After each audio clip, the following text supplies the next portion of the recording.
Assalamualaikum warahmatullahi wabarakatuh. Kami dari Kompak 17 ingin mempresentasikan tentang sewa, bunga, dan keuntungan. B. Sewa tanah adalah suatu surplus. Dipandang dari sudut-sudut penawarannya, tanah adalah sangat berbeda dengan faktor produksi lainnya. Sifat penawaran tanah itu menyebabkan ahli ekonomi menganggap sewa tanah sebagai suatu surplus. Maksudnya, sewa tanah bukanlah suatu pembayaran untuk menjamin agar tanah dapat digunakan dalam berbagai kegiatan ekonomi. Apakah sewanya nol atau sedikit atau sangat tinggi, jumlah tanah yang tersedia untuk digunakan dalam kegiatan ekonomi tetap sama banyaknya. C. Sewa ekonomi dan pendapatan pindahan. Dalam menguraikan arti sewa ekonomi, telah dinyatakan dua definisi dari pengertian tersebut. Yang pertama adalah definisi yang sederhana, dan yang kedua adalah definisi yang telah disempurnakan lagi oleh ahli-ahli ekonomi. Dari definisi tersebut, ke atas dipandang dari sudut yang seperti itu. Pembayaran ke atas penggunaan tanah perlu dibedakan menjadi dua macam pembayaran, yaitu sewa ekonomi dan pendapatan pindahan. Dalam pengertiannya yang sudah lebih disempurnakan, sewa ekonomi juga dinikmati oleh faktor-faktor produksi yang penawarannya semakin bertambah banyak apabila harganya naik. Tenaga kerja, sebagai contoh, juga akan memperoleh sewa ekonomi. Selanjutnya, modal dan tingkat bunga. Bunga adalah pembayaran ke atas modal yang dipinjam dari pihak lain. Tingkat bunga adalah yang dinyatakan dalam presentasi dari modal yang dipinjam, seperti misalnya 10%, 12%, atau 15%, dan bunganya dinyatakan sebagai presentasi dari modal.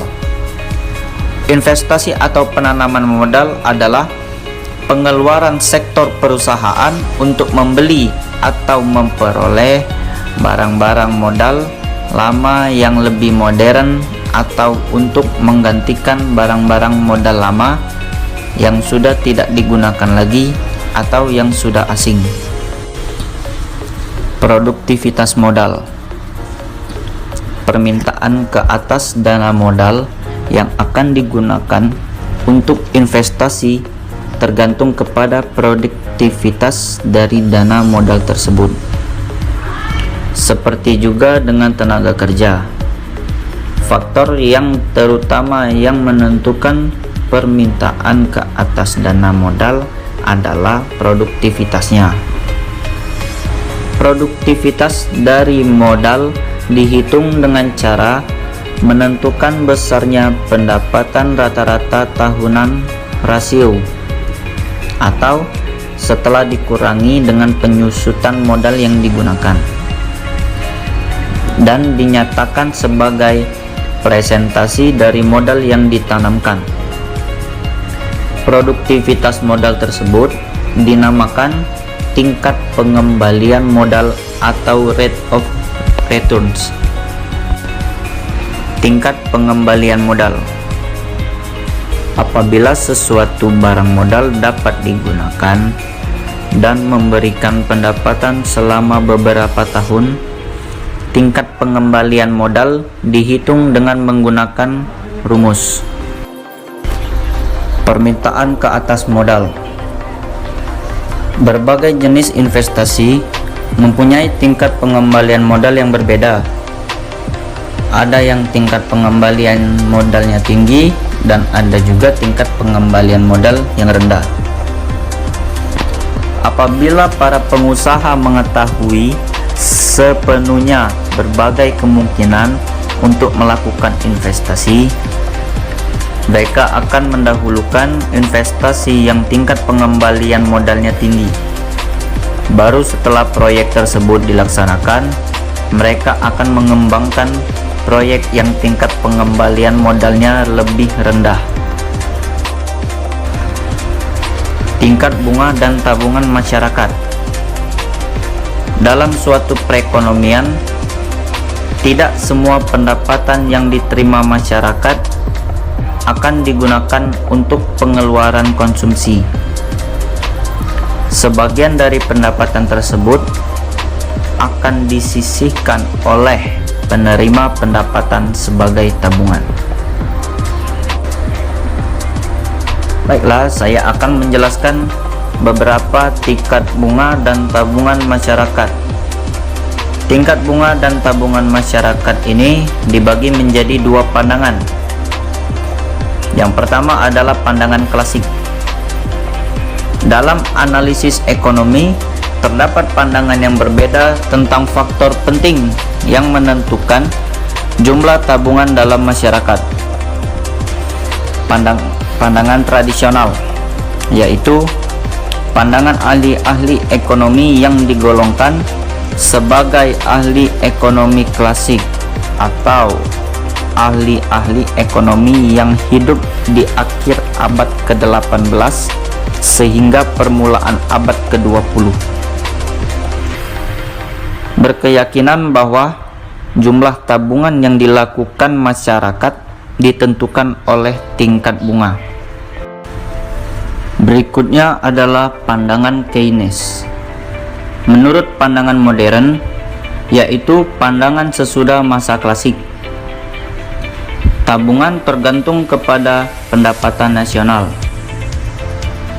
Pada tingkat pendapatan nasional yang sangat rendah, tabungan adalah negatif, yaitu konsumsi masyarakat adalah lebih tinggi dari pendapatan nasional. Penentuan tingkat bunga. Dalam analisis faktor-faktor yang menentukan tingkat bunga, juga terdapat perbedaan pendapat di antara para ahli-ahli ekonomi klasik dan ekonomi Keynes. Pandangan klasik. Menurut pandangan para ahli ekonomi klasik, tingkat bunga ditentukan oleh permintaan ke atas tabungan dan penawaran tabungan. Pandangan Keynes. Ahli-ahli ekonomi sesudah klasik pada umumnya memberikan sokongan kepada Keynes yang berkeyakinan bahwa tingkat bunga tergantung kepada jumlah uang yang beredar dan preferensi likuiditer atau permintaan uang. Yang dimaksud dengan preferensi likuiditer adalah permintaan ke atas uang oleh seluruh masyarakat dalam perekonomian. Keynes menyatakan bahwa permintaan uang oleh masyarakat mempunyai 3 motivasi atau tujuan, yaitu untuk transaksi, yaitu masyarakat meminta uang untuk membayar konsumsi yang dilakukannya. Yang kedua, untuk berjaga-jaga, yaitu untuk menghadapi masalah yang tidak terduga seperti kematian atau kehilangan pekerjaan. Dan yang ketiga adalah untuk spekulasi, yaitu untuk ditanamkan ke saham-saham atau surat berharga lain. Perbedaan risiko. Pinjaman pemerintah membayar tingkat bunga yang lebih rendah dari tingkat bunga pinjaman swasta. Walaupun begitu, pemerintah masih dapat memperoleh pinjaman yang diperlukannya karena risiko dari meminjamkan kepada pemerintah adalah sangat kecil. Jangka waktu pinjaman. Semakin lama sejumlah modal yang dipinjamkan, maka semakin besar juga tingkat bunga yang harus dibayarkan. Biaya administrasi pinjaman. Jumlah dana yang dipinjam sangat berbeda, sedangkan biaya administrasi untuk memperoleh pinjaman tersebut tidak banyak berbeda. Pendapatan para pengusaha. Definisi keuntungan. Dalam teori ekonomi, keuntungan mempunyai arti yang sedikit berbeda dengan pengertian keuntungan dari segi pembukuan.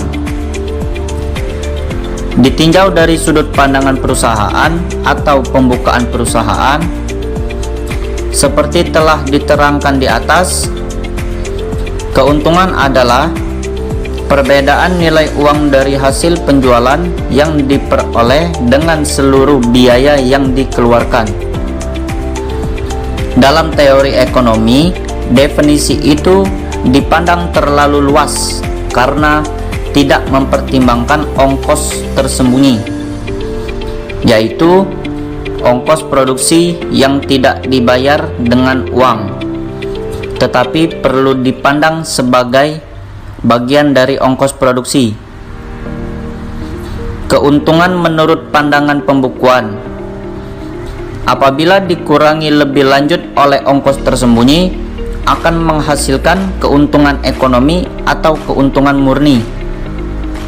Dalam teori ekonomi, kalau dinyatakan keuntungan yang dimaksud itu adalah keuntungan ekonomi.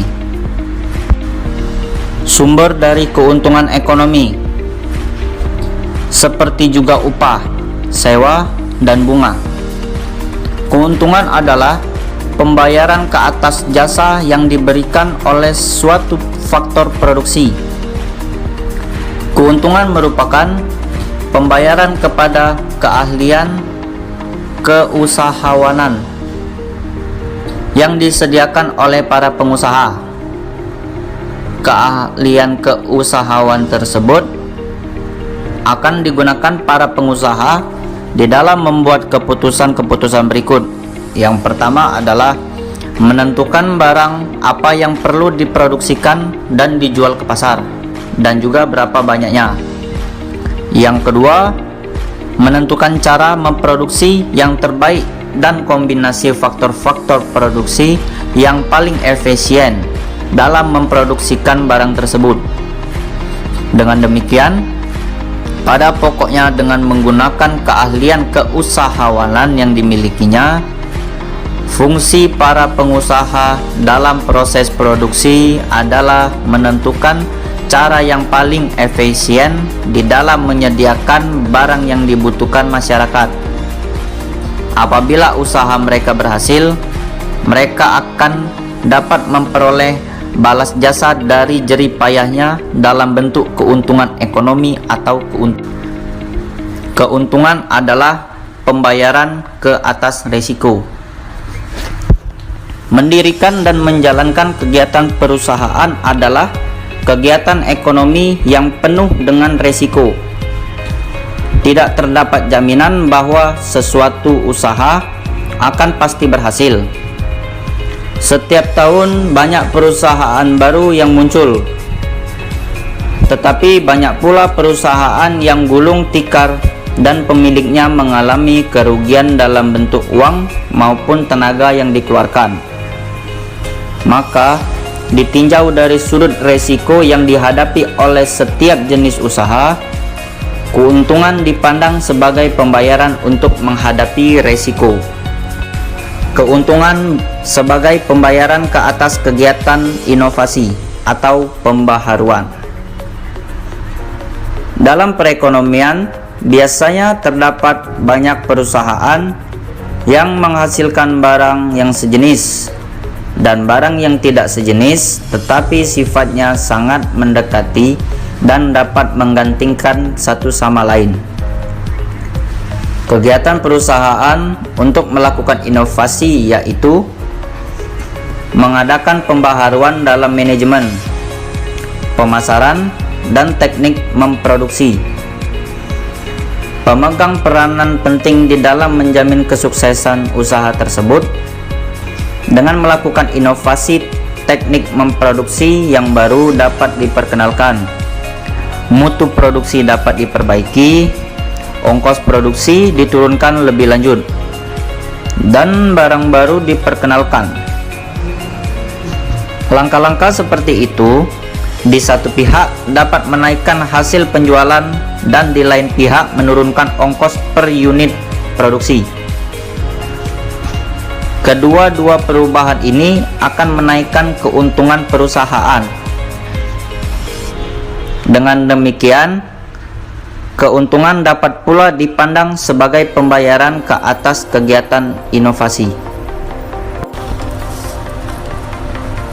Keuntungan adalah akibat kekuasaan monopoli. Sebagai akibatnya, di dalam pasar dari beberapa barang tertentu hanya terdapat beberapa perusahaan ia sendiri atau satu perusahaan saja. Terdapatnya kemungkinan untuk membatasi persaingan ini memungkinkan perusahaan untuk memperoleh keuntungan yang melebihi normal di dalam jangka panjang. Keadaan ini dicapai oleh perusahaan tersebut dengan membatasi produksi dan menjamin agar tingkat harga adalah melebihi ongkos rata-rata. Pengertian sewa ekonomi. Sewa ekonomi dapat diartikan sebagai harga yang dibayar ke atas penggunaan tanah dan faktor-faktor produksi lainnya yang jumlah penawarannya tidak dapat ditambah. Pengertian sewa meliputi arti yang luas, yaitu meliputi pula pembayaran kepada faktor-faktor produksi lainnya yang menawarkannya tidak dapat ditambah. Dalam arti lain, pengertian sewa adalah bagian pembayaran ke atas sesuatu faktor produksi yang melebihi dari pendapatan yang diterimanya dari pilihan terbaik dari pekerjaan-pekerjaan lain yang mungkin dilakukan. Pendapatan yang dibayarkan kepada sesuatu faktor produksi dapat dibedakan dalam dua bagian. Bagian pertama dinamakan pendapatan pindahan atau transfer earnings, yaitu bagian dari pendapatan tersebut yang digunakan untuk mencegah faktor produksi tersebut digunakan untuk kegiatan ekonomi yang lain. Bagian yang kedua dinamakan sewa ekonomi. Yaitu bagian dari pendapatan yang merupakan perbedaan di antara pendapatan yang diterima dan pendapatan pindahan. A. Tanah dan sewa ekonomi. Tanah merupakan faktor produksi yang jumlah tidak dapat diubah, yaitu jumlah tidak dapat ditambah atau dikurangi. Yang dapat dilakukan adalah memperbaiki mutu dari tanah yang tersedia, misalnya dengan menyediakan irigasi yang baik dan tanah-tanah yang digunakan untuk persawahan, dan membuat proyek mencegah banjir di tanah yang digenang air. Sebagai akibat dari sifat penawaran tanah seperti yang dinyatakan ini, di dalam analisis ekonomi kurva penawaran yang tanah bersifat tidak elastis sempurna. Seperti harga jagung yang semakin naik, jadi para petani ingin menanam jagung yang lebih banyak dan ingin menaikkan permintaan mereka ke atas tanah. Dengan demikian, bukan sewa tanah yang menyebabkan harga jagung tinggi. Yang benar adalah yang sebaliknya, yaitu harga jagung yang tinggi menyebabkan sewa tanah tinggi.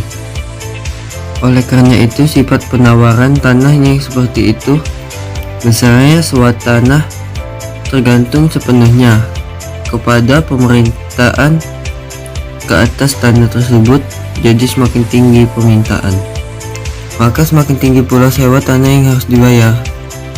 Sedangkan permintaan ke atas juta tanah tergantung kepada sampai di mana besarnya permintaan barang-barang yang dapat dihasilkan di atas tanah tersebut. Baiklah, sekian presentasi kami. Mohon maaf jika ada kesalahan kata-kata. Kami ucapkan terima kasih.